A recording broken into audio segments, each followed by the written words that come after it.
atau sing wis tau budal haji, muga-muga sing durung ketularan.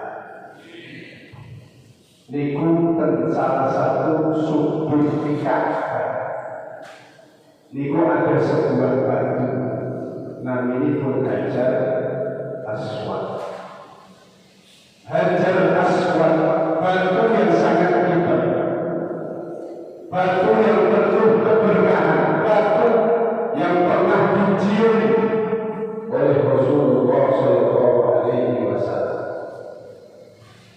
Niku Hajar Aswad niku pertama kali turun dari surga. Hajar Aswad niku asalnya dari surga, diturunkan oleh Allah ke bumi ini. Dulu ketika pertama kali turun dari surga, Hajar Aswad itu asyaddu bayaran minan laban. Warnanya Hajar Aswad itu lebih putih daripada susu. Susu itu kan air susu itu putih. Hajar Aswad itu lebih putih daripada air susu. Nah, kok bisa sekarang jadi hitam pekat bahkan? Maka disebutkan fasawwadathu khotoya bani Adam, yang menjadikan Hajar Aswad ini semakin menghitam sehingga warnanya hitam pekat. Itu tidak lain dikarenakan kesalahan, dosa-dosa yang dilakukan keturunan Nabi Adam alaihissalam. Semakin banyak penduduk bumi ini yang bermaksiat kepada Allah, semakin banyak penduduk bumi ini yang tidak taat kepada Allah, sehingga batu dari surga yang dulu warnanya lebih putih daripada susu semakin hitam karena maksiat yang dilakukan oleh keturunan Nabi Adam, yang dilakukan oleh seluruh manusia. Maka dosa ini adalah sesuatu yang berbahaya. Kalau kita baca kitab-kitab ulama-ulama Ahlussunnah wal Jamaah,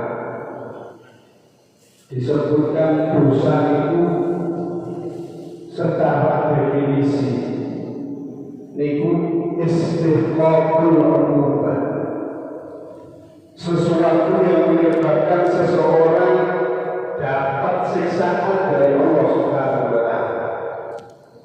Maka setiap dosa, sekecil apapun dosa yang dilakukan oleh seseorang, ini pasti berakibat atau mengakibatkan kerugian kepada orang yang melakukan. Sekecil apapun dosa itu pasti akan berakibat merugikan bagi orang yang melakukannya. Karena sekecil apapun dosa itu istiqaqul ubah, menyebabkan seseorang dapat siksaan dari Allah. Bahkan nanti ketika kita di akhirat, kita semuanya ketika akan melewati sirat, jembatan yang membentang di atas neraka jahanam, sinten kemawon yang sakit kebang selamat sampai ke surga. Sebaliknya siapa kemawon yang tergelincir akan jatuh ke dalam neraka. Niku mawon nanti ketika kita melintasi sirat, niku dikatakan di dalam kitab Nur-Quran, niku ya tafawatu nurun nas ala sirat qadra istiqamatihim ala syariah. Jadi dia itu makin lewat sirat itu tergantung amali, seberapa besar dia taat kepada Allah. Nek amali apik, seneng lakoni taat, seneng sholat jamaah, seneng ngaji, seneng lakoni keapian, ini bakal gampang digampang oleh Gusti Allah untuk melalui jembatan tersebut. Sebaliknya nek wong dunya wis sholat jamaah ora tahu, sholat 5 waktu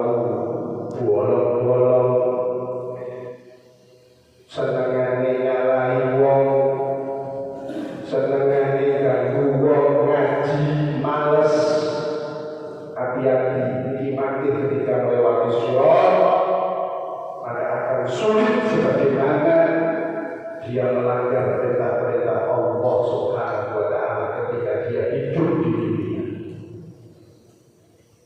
Jadi ini merupakan suatu pengingat bagi kita. Mumpung di dunia ini masih ada kesempatan. Mumpung izin dikai umur dari Gusti Allah. Ajal gak ada yang tahu.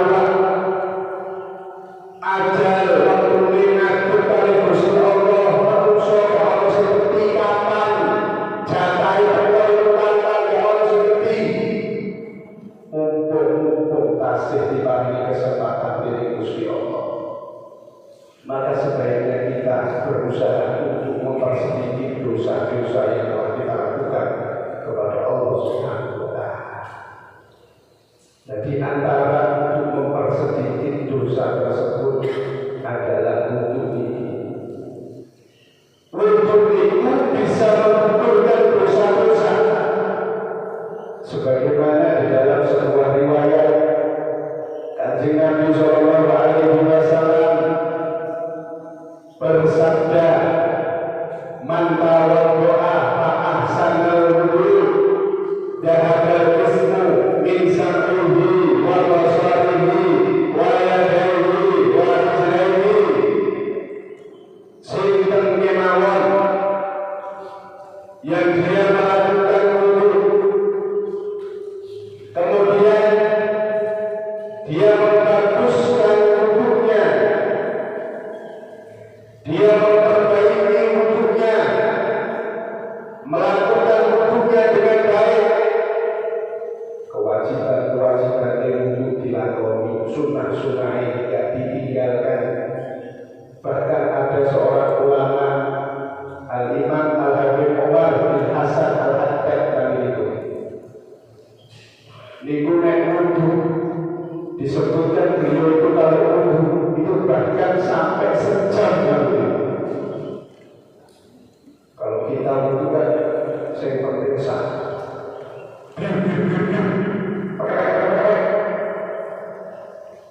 Ini kalau wudhunya kita sunnah-sunnah wudhu yang penting sah. Padahal wudhu itu banyak kesunahan-kesunahan yang menyempurnakan wudhu. Saya dulu pernah belajar dengan salah seorang ulama dari Madinah, namanya Al-Habib Hasan bin Abdullah Al-Kaf. Beliau murid Al-Habib Zain bin Ibrahim bin Sumaid. Beliau pernah mengajarkan wudhu ketika dihitung sunnahnya wudhu itu mencakup 200 kesunahan lebih. Wudhu itu sunnah-sunnah wudhu itu tidak dihitung secara perinci itu mencapai 200 kesunahan lebih. Kalau orang yang tahu bahwa wudhu itu adalah ibadah yang luar biasa, maka dia pasti akan memperhatikan wudhunya. Sebagaimana beliau beliau itu wudhu selama 1 jam. Saking perhatikan sunnah, setiap wudhu dia menghabiskan saat kamilah, menghabiskan 1 jam penuh untuk memperhatikan sunnah agar termasuk ke dalam orang yang membaguskan wudhunya. Kalau kita yang penting wudhu sasa fokus, ada melu-melu wudhu sejam pun kira lapor. Yang penting wudhu sah, sunnah yang kita tahu kita lakukan sudah. Nabi mengatakan, barang siapa yang wudhu kemudian menjalankan wudhunya dengan baik, maka yang dia dapatkan adalah dhahabal ismu, dosanya akan hilang, gugur, rontok dosanya. Min sam'ihi, dari pendengarannya, dari telinganya dosanya rontok. Dari matanya, wa basarihi, dari matanya gugur dosa-dosanya. Wa yadayhi, dari tangannya gugur dosa-dosanya. Dari kakinya gugur dosa-dosanya. Akan tetapi disebutkan di dalam kitab Dalilul Fadli, syarah daripada kitab Riyadhus Shalihin, dosa yang gugur ketika wudu itu bukan semua dosa, bukan semua dosa. Akan tetapi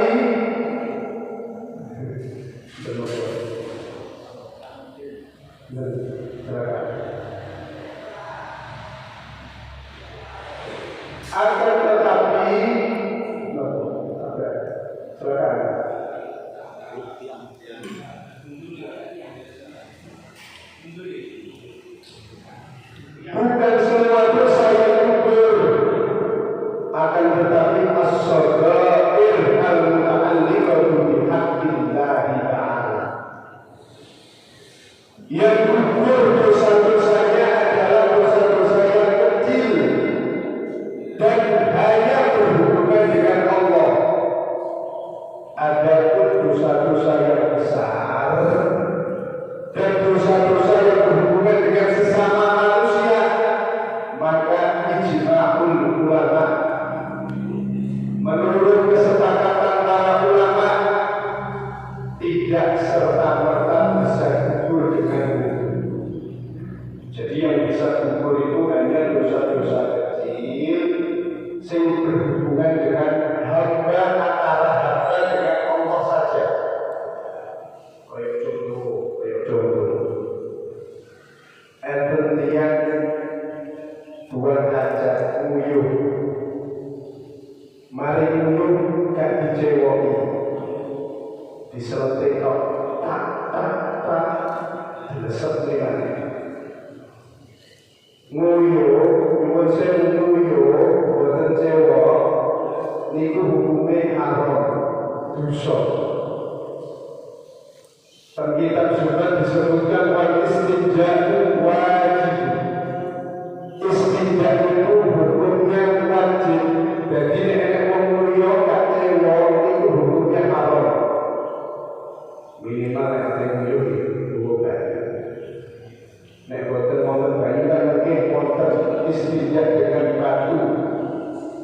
Istinja' dengan batu, tapi ojo banter-banter belas kabeh ora iso dikanggo kula. Istinja' dengan batu nanti ada caranya, mojo langsung gak bisa dikanggo namanya repot.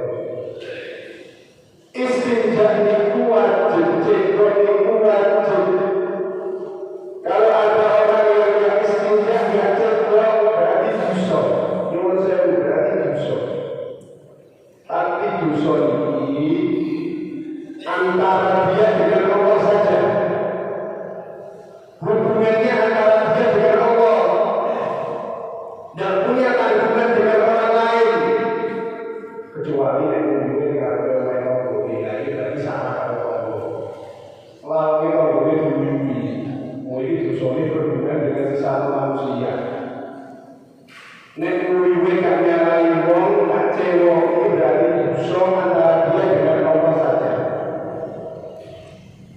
Dan dosa yang seperti ini ketika seseorang wudu, ini termasuk dosa yang rontok. Contoh malih, buka HP, di-scroll ini, share media sosial. Lah kok delalah ketok cewek sing pakaiane dhuwur dadi. Apa digeser rada mulus eman. Apa digeser yo ngene. Nek ora yo goleki angel. Tak delok ya. Didelok. Ini dosa antara dia dengan Allah. Ini dosa yang termasuk gugur ketika wudu.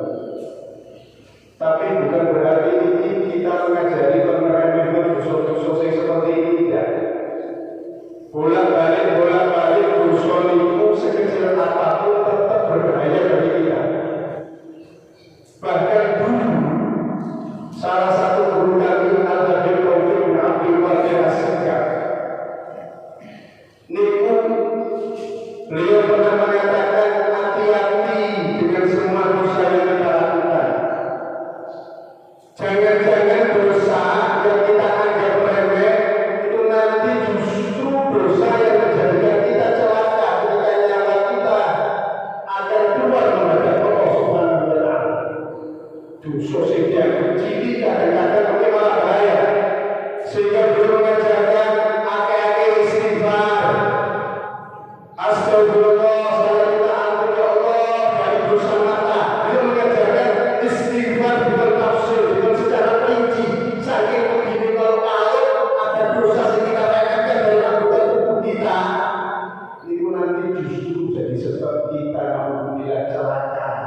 halang daripada mati membawa iman karena masih ada dosa yang ada di anggota tubuh kita. Beliau ngajar mau istighfar, ya Allah, dari dosa yang mata kulo, ya Allah, mata kulo ini sering dilalatan, ya Allah. Ya Allah, dua kulo, ya Allah, saking dosa mulut saya, ya Allah, mulut saya sering merasa ngomong, sering ngomong melewat, sering fitnah kulo, ya Allah, fitnah kulo, ya Allah. Ini diajarkan bahkan sampai seperti ini. Karena memang dosa sekecil apapun itu hati-hati, itu bisa menyebabkan seseorang celaka nanti ketika menghadap Allah Subhanahu wa Ta'ala. Meskipun ini mau dikatakan dosa-dosa yang seperti itu, dosa-dosa cilik antara hamba dengan Allah yang tidak memiliki hubungan dengan sesama, ini bisa rontok dengan wujud, tapi bukan berarti dosa-dosa yang seperti ini bisa dengan gampangnya kita remehkan. Hati-hati, tetap hati-hati. Jadi dosa kecil yang ada hubungannya dengan Allah saja, tidak dengan sesama, itu dosa-dosa yang bisa kufur dengan hukum. Adapun kalau dosa besar, maka tidak akan diampuni oleh Allah kecuali dengan benar-benar taubat kepada Allah. Dosa gede itu tidak akan diampuni oleh Allah kecuali kalau benar-benar nyuwun ngapura saking sanipun Gusti Allah Subhanahu wa Ta'ala. Banyak ulama yang menerangkan tentang dosa besar. Ada yang mengatakan jumlahnya 16, ada yang mengatakan jumlahnya 17. Bahkan ada yang mengatakan dosa besar itu sampai sekitar 70 dosa. Di antaranya menyekutukan Allah. Ini tidak akan diampuni oleh Allah kecuali kalau benar-benar taubat. Di antaranya lagi dosa gede, ngelarangnya hati wong tua, durhaka kepada orang tua. Bahkan saking bahayanya melarang mati wong tua, disebutkan salah satu riwayat, semua dosa itu ada dosa yang siksaannya diakhirkan oleh Allah sampai hari kiamat. Artinya disiksa mungkin dan akhirat. Tapi kalau melarang hati wong tua, durhaka kepada orang tua, ini Allah akan kasih siksaan di dunia, pasti disiksa di dunia sebelum nanti siksaan di akhirat. Minimal dibalas dari Gusti Allah anaknya nanti durhaka kepada dia. Ini minimal sudah. Pasti dapat balasan di dunia sebelum di akhirat. Sebab dosa kepada orang tua, menyakiti hati orang tua, itu termasuk dosa yang besar di sisi Allah Subhanahu wa Ta'ala. Di antaranya lagi zina, wis bojo sing halal, izin oleh Allah. Memang istilah untuk tetangga lebih bijak, lebih menggiurkan. Lebih orang menggiurkan wujud dikerti barang. Bukan tanti akhirnya mulai. Zina ini dosa besar. Kemudian di antaranya lagi memakai harta anak yatim. Di antaranya lagi membunuh nyawa tanpa kebenaran. Saat ini Pak, tentang sosial kita ngeri kan? Koyok-koyok yang usul itu berganti murah. Sini-sini pateni. Koyok lampu dari ceklak. Ini termasuk dosa besar. Di antaranya lagi meminum minuman keras, meninggalkan sholat, dan masih banyak dosa-dosa yang besar yang syarat bertobatnya itu wonten 3. Jadi kita salah dosa-dosa besar itu di antaranya 2. Kita lanjut di pertemuan berikutnya. Wallahu a'lam bishawab. Al-Fatihah.